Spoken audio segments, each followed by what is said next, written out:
Alzheimer's is a disease for which there is no cure. About half the population over the age of 85 is suffering from Alzheimer's.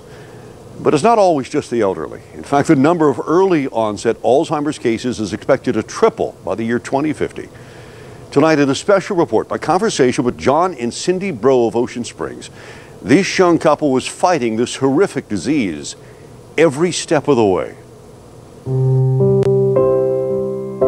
I remember when I met him, we were friends, and I was like, God, he's really cool. And then all of a sudden, I thought he was cute, and then he was really cute. They first met 15 years ago when both worked for a casino in North Mississippi. It was the best of times. Yeah, very good. We were always doing something. We were always going out. In 2006, John and Cindy married, but not long afterwards, Cindy began to realize that something just wasn't right with her husband. I'd ask him, take out the trash or something simple, and 5-10 minutes later, he'd say, "Would you ask me?" For a long time, I tried to ignore the symptoms, but eventually knew he had to go see a doctor. Testing confirmed their worst fears. John, at the age of 40, was diagnosed with Alzheimer's. It was a Friday. It was 10:45 in the morning. I'll never forget that day. It's the worst day of my life. And you know what is crazy about that day is I was hysterical. I was crying emotionally. I mean, it was just, I could not stop crying. And he stood there and took it like a man. He did not cry. He comforted me. From that moment on, this couple knew that life had changed. Then I'm like, are you kidding me? He's going to forget who I am. He's not going to know who I am. That stabs you in the heart.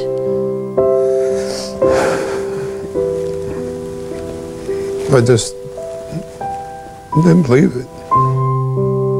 It's the most hardest thing to hear when a doctor tells you, I'm sorry, it's Alzheimer's. There's nothing I can do for you. There's no pill. There's no surgery. Now for John and Cindy, life is about just trying to make it from day to day. Not long after the diagnosis, John had to quit his job as a pit boss at the IP. It wasn't easy to say goodbye. Do you miss your job? Oh, yeah.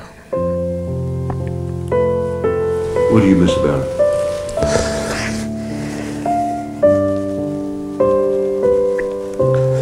I just love doing it.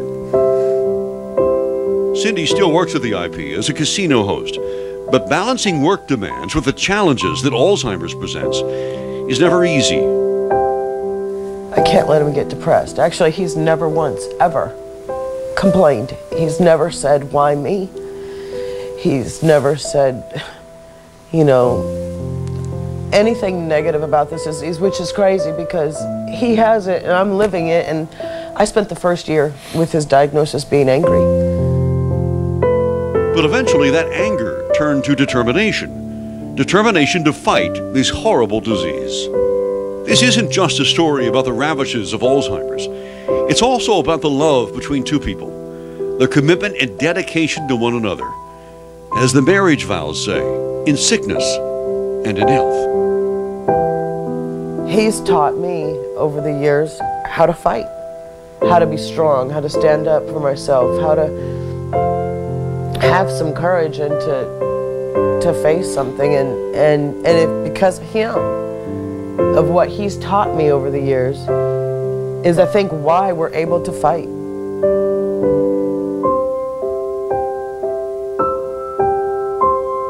John and Cindy Bro, as you can tell, they are quite a couple.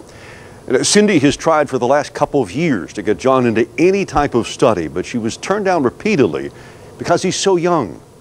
Last month, she finally got him into a worldwide research project based in St. Louis. Now, each February and November for the next several years, we're going to follow John and Cindy as they deal with the disease of Alzheimer's. You can see those reports right here on WLOX News and at WLOX.com. We thank John and Cindy for letting us into their lives. Of course, their hope and prayer is that one day, there will be a cure. Rebecca? Wow, thank you, Jeff.